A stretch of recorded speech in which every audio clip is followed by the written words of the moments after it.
honor in bestowing upon Prime Minister Modi the honorary title Guardian of the Blue Horizon, a tribute to his exceptional leadership in sustainability, the blue economy and ocean governance. मैं इस सम्मान को विनम्रता पूर्वक स्वीकार करते हुए उन सभी देशों को समर्पित करता हूं जो क्लाइमेट चेंज की चुनौती से लड़ रहे हैं और पर्यावरण संरक्षण को भावी पीढ़ियों के प्रति अपना दायित्व मानते हैं। अवार्ड देने के नाम पर उनको मूर्ख बना लो, अपने देश बुला लो, जो कराना है कराओ।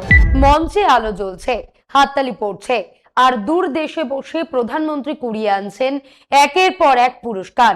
ওদিকে দেশের সীমানায় জওয়ানদের আত্মত্যাগ নিয়ে চলছে ধামাচাপা দেওয়ার খেলা, আর সংসদের ভেতর দেওয়া হচ্ছে চরম বিভ্রান্তিকর তথ্য। উন্নয়নের জিডিপি যদি বাড়েই, তবে সাধারণ মানুষের পকেটে টান কেন? কেন পেট্রোলের দামের সঙ্গে পাল্লা দিয়ে বাড়ছে হতাশা? পুরস্কারের মেডেলের গায়ে ভুল বানান থেকে শুরু করে রাষ্ট্রের কোষাগার লুট, সবটাই কি তবে এক সাজানো নাটক, এক মিথ্যাচারের রাজনীতি? আজ সময় এসেছে মুখোশ খোলার। ভারত কি সত্যি এগিয়ে যাচ্ছে, নাকি আমরা স্রেফ একটা মিথ্যে চক্রবুহে আটকে পড়েছি? আজ ব্যবচ্ছেদ করব সেই উন্নয়নের আসল সত্যিটা। নমস্কার, আমি মধুরিমা ভৌমিকার দৈনিক সংবাদ অনলাইনে আপনারা দেখছেন সত্যি আসল বেদনাদায়ক। নরেন্দ্র মোদী আরো একটি বিদেশি সম্মান পেলেন। আমাদের অধিকাংশই চান একদিন সন্তান বড় হবে, নিজের কৃতিত্বে পরিবারের মুখ উজ্জ্বল করবে, কিন্তু মোদীজির ক্ষেত্রে যেন সেই অপেক্ষারই দরকার নেই। তিনি যে দেশেই যান সেখান থেকেই যেন নতুন নতুন সম্মান এসে হাজির হয়। এবার সেই সম্মান এসেছে সেশেলস থেকে, ভারত মহাসাগরের ছোট্ট একটি দ্বীপরাষ্ট্র, যার জনসংখ্যা মাত্র 1 লক্ষের কিছু বেশি। সেই দেশই নাকি প্রায় 150 কোটির দেশের প্রধানমন্ত্রীকে সম্মান জানিয়েছে। নিঃসন্দেহে গর্বের বিষয়। সেশেলস মোদীজি যে পুরস্কার পেয়েছেন তার নাম guardian of the blue Horizon. একটা মজার বিষয় লক্ষ্য করেছেন? প্রধানমন্ত্রীর ঝোলায় জমা হওয়া বিদেশের এই পুরস্কারগুলোর অদ্ভুত এক প্যাটার্ন আছে। এদের কোনো অতীত নেই, কোনো ভবিষ্যৎ নেই। এগুলো কি আগে কাউকে দেওয়া হয়েছে? উত্তর না। ভবিষ্যতে আর কাউকে দেওয়া হবে? উত্তর না। এগুলো যেন বিশেষভাবে তৈরি শুধু আমাদেরই প্রধানমন্ত্রীর জন্য। পুরস্কারের মেডেলের গায়ে খোদ সেশেলসের বানানেই ভুল। কত বড় ভুয়ো আয়োজনের আড়ালে নিজেদের গৌরব জাহির করার চেষ্টা চলছে ভাবুন তো। আর এই ফেক গৌরব অর্জনের নেশায় প্রধানমন্ত্রী কি করলেন? সেশেলসকে 10,500 কোটি টাকা সাহায্যের প্রতিশ্রুতি দিয়ে এলেন। এর মধ্যে প্রায় 50 মিলিয়ন বা $5 কোটি এমন ভাবে দেওয়া হলো যা আর কোনোদিনই ফিরে আসবে না। তবে স্রেফ জলপানি হিসেবে বিলিয়ে দেওয়া হলো, নাকি আগামী দিনে পরম মিত্র শেঠজি সেশেলস থেকে বড় মাপের ঠিকা পাবেন? সময় এলেই জানা যাবে। বিষয়টা মোটেই হাস্যকর নয়, বরং সন্দেহজনক। মনে করে দেখুন, 2014 সালে প্রথমবার প্রধানমন্ত্রী হয়ে তিনি অস্ট্রেলিয়া সফরে গেলেন। তারপরেই পরম মিত্র শেঠজি সেই দেশে পেয়ে গেলেন কারমাইকেল কয়লা খনি। প্রধানমন্ত্রী দফায় দফায় শ্রীলঙ্কা সফরে গেলেন, আর শেঠজি পেলেন সেই দেশে কলম্বো বন্দরের ওয়েস্ট কন্টেইনার টার্মিনাল তৈরির বড় ঠিকা। আরো পেলেন শ্রীলঙ্কার অপ্রচলিত বিদ্যুৎ জ্বালানি খাতের বড় প্রকল্পের বরাত। শেখ হাসিনার আতিথ্যে প্রধানমন্ত্রী বাংলাদেশে গেলেন, তারপরেই শেঠজি পেয়ে গেলেন সেই দেশে বিদ্যুৎ বিক্রির বিশাল বরাত। প্রধানমন্ত্রী ইসরায়েল গেলেন, প্রতিরক্ষা এবং প্রযুক্তির ক্ষেত্রে শেঠজির কোম্পানি একাধিক ইসরায়েলি সংস্থার সাথে যৌথ উদ্যোগে বড় ধরনের চুক্তিতে আবদ্ধ হলো। শুধু এটা নিয়েই আলাদা ভিডিও করা যায়। তবে শুধু এটুকু জানুন, নিত্য নতুন মেডেল নিয়ে প্রধানমন্ত্রী বিমান থেকে দিল্লিতে নামছেন, আর ঠিক পরের ফ্লাইটে সেই দেশে পৌঁছচ্ছেন শেঠজির প্রতিনিধিরা। এর আগে বহু প্রধানমন্ত্রী দেখেছি আমরা, কিন্তু এমন দৃশ্য আগে কখনো দেখিনি। প্রধানমন্ত্রী যখন বিদেশে যান তখন টিভির পর্দায় কি দেখি?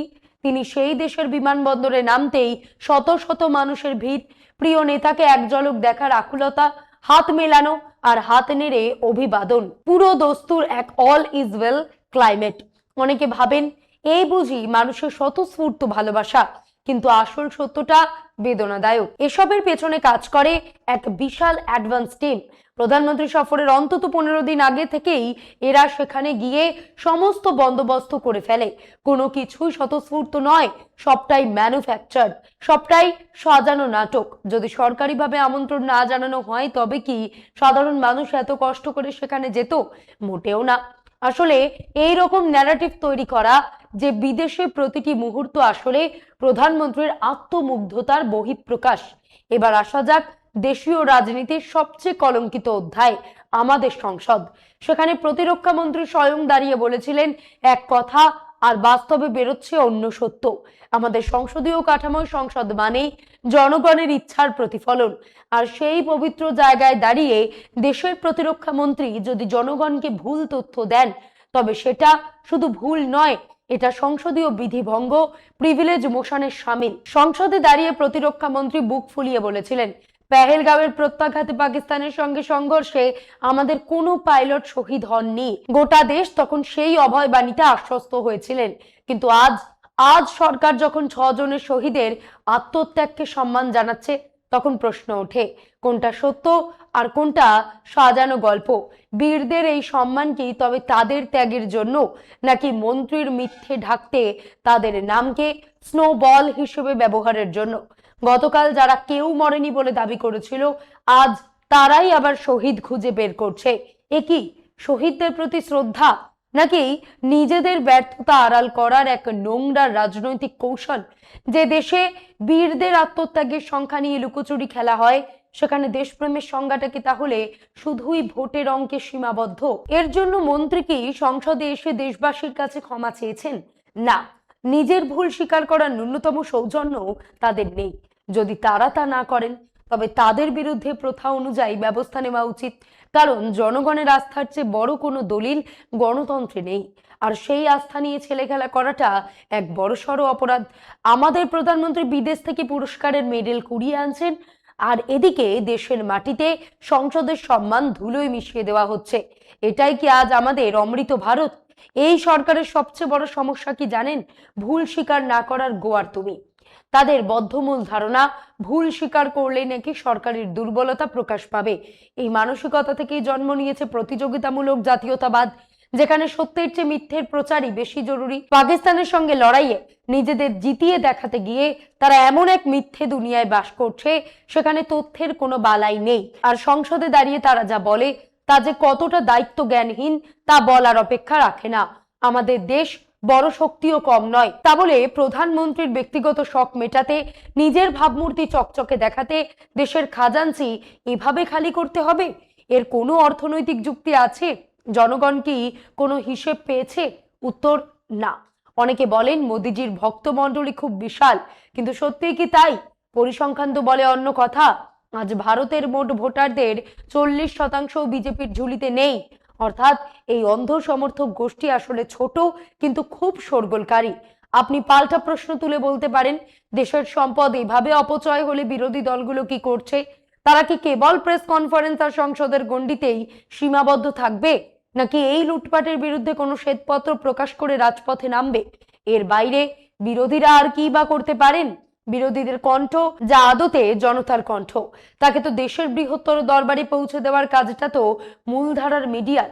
কিন্তু বর্তমান মিডিয়া সেই দায়িত্ব পালন তো দূরের কথা, বরং সরকার যা বলছে তার প্রতিধ্বনি করছে মাত্র।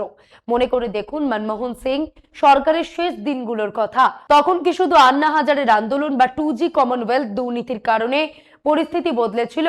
না, মিডিয়া সেই ইস্যুগুলোকে যেভাবে দিনের পর দিন টেনেছিল, যেভাবে প্রধানমন্ত্রীর পদত্যাগ দাবি করেছিল, সেই প্রচন্ড চাপের মুখে সুপ্রিম কোর্ট পর্যন্ত নড়ে চড়ে বসেছিল। সিবিআই কে খাঁচায় বন্দি তোতা বলে ধমক দিয়েছিল আদালত।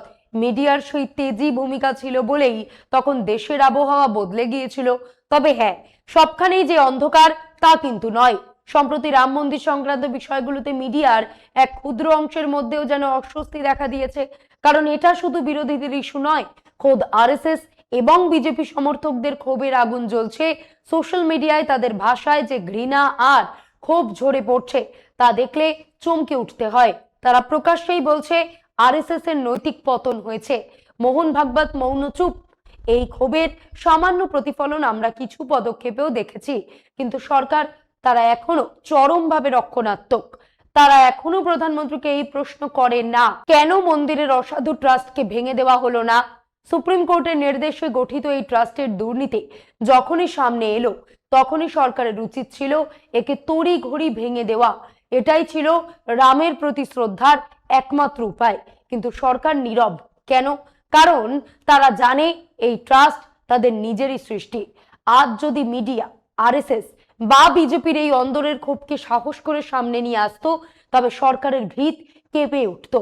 আমাদের প্রত্যাশা ছিল রাম মন্দিরের ট্রাস্ট নিয়ে যে দুর্নীতির অভিযোগ উঠেছে তাতে পদের দায়িত্বে থাকা জেলা শাসক বা সংশ্লিষ্ট কর্তারা হস্তক্ষেপ করবেন, ট্রাস্টের সদস্যদের ওপর ভ্রমণ নিষেধাজ্ঞা জারি হবে এবং তদন্ত শেষ হওয়া না পর্যন্ত তাদের জবাবদিহিতার আওতায় আনা হবে। কিন্তু বাস্তবে কি দেখলাম? এত বড় একটা কেলেঙ্কারি, অথচ 20 দিন কেটে গেলেও একটা এফআইআর পর্যন্ত দায়ের হলো না। সব অভিযুক্তরা দিব্যি ঘুরে বেড়াচ্ছে। অনেকে বলেন বিরোধী দল কেন কিছু করছে না, কিন্তু একটা কথা আমাদের বুঝতে হবে, গণতন্ত্র বিরোধী দল মানে শুধু রাহুল গান্ধী বা কংগ্রেস নয়। প্রতিটি সাংবিধানিক প্রতিষ্ঠান যেমন সিএজি, সুপ্রিম কোর্ট, হাইকোর্ট, এমনকি নির্বাচন কমিশন, সবাই এই কাঠামোর অংশ। মিডিয়া তার মধ্যে সবচেয়ে গুরুত্বপূর্ণ। এই যে নিট পরীক্ষার এত বড় জালিয়াতির কথা, রাহুল গান্ধী ময়দানে নামলেন, রাজস্থান থেকে প্রয়াগরাজ হয়ে পাটনায় গিয়ে ডাইরেক্ট শিক্ষার্থীদের সঙ্গে কথা বলছেন তিনি, দাবি করছেন শিক্ষামন্ত্রী ধর্মেন্দ্র প্রধানের ইস্তফা, কিন্তু কাকস্য পরিবেদনা। কংগ্রেস কর্মীরা সারা দেশে 26 থেকে 27টি প্রেস কনফারেন্স করলেন, কিন্তু জাতীয় সংবাদ মাধ্যমের পাতায় বা টিভির পর্দায় কোনো খবর দেখেছেন আপনারা? ডিজিটাল মিডিয়া হয়তো আলোচনা করছে, কিন্তু দেশের মূল ন্যারেটিভ তো এখনো ওই টিভি চ্যানেলগুলোই সেট করে।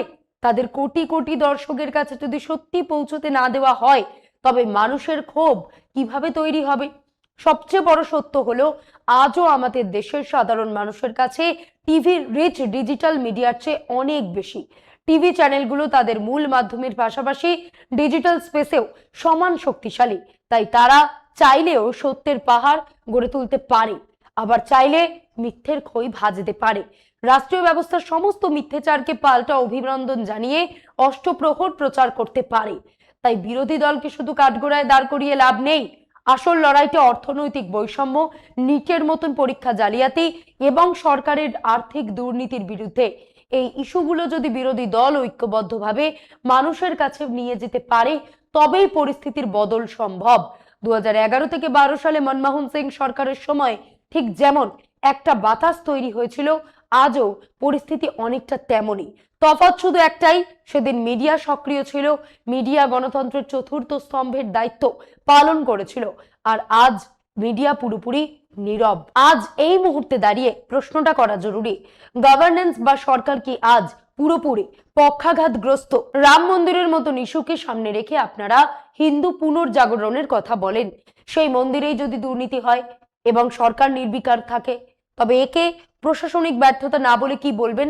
আজ এই দুর্নীতিতে শুধু সরকার নয়, যোগী সরকার, আরএসএস সবাই কাঠগড়ায়। ট্রাস্ট গঠন করেছিল মোদী সরকার, অথচ অপরাধীদের ধরছে না।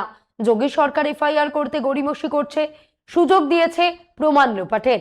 আর মোহন ভাগবতের মতো নেতা, যিনি সারাক্ষণ নৈতিকতার পাঠ দেন, তিনি কেন আজ নীরব? এই কি আপনাদের রাষ্ট্র নির্মাণের নমুনা? বিদেশের মাটিতেও একই দৃশ্য। আমেরিকা, চীন, রাশিয়া সব জায়গাতেই ভারতের অবস্থান আজ কোণঠাসা। পাকিস্তান যেখানে এগিয়ে যাচ্ছে, আমরা সেখানে ইসরায়েলের মতন বিতর্কিত দেশের আশ্রয় পড়ে আছি। আর অর্থনীতির কথা তো বলাই বাহুল্য। একসময় স্বপ্ন দেখানো হয়েছিল বিশ্বের 3য় বৃহৎ অর্থনীতি হওয়ার। আজ বাস্তব কি? আমরা পিছু হটে 6ষ্ঠ থেকে 7ম স্থানে নেমে গেছি। টাকার দাম তলানিতে, আর আরবিআই এর কৃত্রিম হস্তক্ষেপ না থাকলে তা 100 ছাড়িয়ে যেত। বিশ্ববাজারে কাঁচা তেলের দাম যখন কমেছে, তখনও আমাদের দেশে কেন 113 টাকা লিটার দরে পেট্রোল আর 100 টাকায় ডিজেল কিনতে হবে? সরকারের দাবি আমাদের জিডিপি নাকি 7.7% হারে বাড়ছে। তাহলে সেই উন্নয়নের ঝলক সাধারণ মানুষের জীবনযাত্রায় নেই কেন? মানুষ কি আজ ভালো আছে? মানুষের মুখে কি কোনো স্বস্তির হাসি আছে? যদি জিডিপি সত্যি বাড়তো, তবে সাধারণ মানুষের বেঁচে থাকার লড়াইয়ে তা প্রতিফলিত হতো। সবটাই আজ এক সুপরিকল্পিত মিথ্যাচারের আস্তরণ। আর এই আস্তরণের নিচে আমাদের গণতন্ত্র, আমাদের অর্থনীতি আর আমাদের স্বপ্নগুলো প্রতিদিন ধীরে ধীরে মরে যাচ্ছে। প্রায় শেষ পর্বে এসে আমরা সেই অতীতে ফিরে যেতে চাই, যখন অর্থনীতির চেহারাটা অন্যরকম ছিল। মনমোহন সিং বা অটল বিহারী বাজপেয়ীর জমানায় বেসরকারি ফার্মে প্রতি বছর বেতন বাড়ত, সাধারণ মানুষের জীবনে স্বাচ্ছন্দ্য ছিল। আজ মানুষ চাকরি হারাচ্ছে, মাইনে বাড়ছে না, অথচ মুদ্রাস্ফীতি আকাশ ছুঁয়েছে। ইন্ডিয়া টুডের মুড অফ দ্য নেশন সমীক্ষা আমাদের জানিয়েছে প্রায় 65% মানুষ স্বীকার করছেন যে তাদের আয় কমছে। আপনি প্রশ্ন করবেন, মানুষের এই কষ্টের দিনগুলোতেও বিজেপি কেন বারবার ফিরে আসছে? কারণ একটাই, তাদের ইলেকটোরাল ম্যানেজমেন্ট। এই যে রাজনৈতিক চক্রব্যূহ, এটা ভাঙবে কে? রাহুল গান্ধী রেজিস্ট্যান্স বা প্রতিরোধের কথা বলছেন, কিন্তু সেই প্রতিরোধ কোন পথে আসবে? ইতিহাসের এক অদ্ভুত নিয়ম আছে, কখনো সে আমাদের পথ দেখিয়ে নিয়ে যায়, আবার কখনো সেই পথেই আমাদের আটকে দেয়। আজ যদি কেউ দাবি করে যে এদেশের প্রতিটি নাগরিক এই সরকারে খুশি, তবে তা হবে ডাহা মিথ্যে। কিন্তু তারপরেও যখন দেখি পশ্চিমবঙ্গে বা অন্যান্য রাজ্যে বিজেপি অদ্ভুতভাবে জয় তুলে আনছে, তখন বুঝতে হবে এই লড়াইটা এত সহজ নয়। এই লড়াই শুধু ভোটের অঙ্কের নয়, এই লড়াই সিস্টেমের। জনমত আর নির্বাচনের ফলাফলের যে ফারাক, তার সমাধান কি কোনো সাধারণ রাজনৈতিক দল দিতে পারবে, নাকি আমাদের অপেক্ষা করতে হবে কোনো নতুন ঐতিহাসিক মোড় ঘোরানোর? আয়নাটা আজ একবার পরিষ্কার করে দেখুন, কারণ আয়নায় নিজের প্রতিচ্ছবি দেখা আর সত্যের মুখোমুখি হওয়া, এই দুটোই এখন আমাদের বাঁচার শেষ পথ।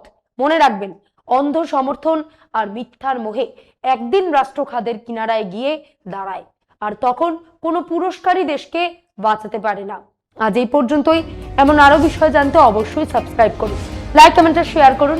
দেখতে থাকুন দৈনিক সংবাদ, শুধু নামই যথেষ্ট।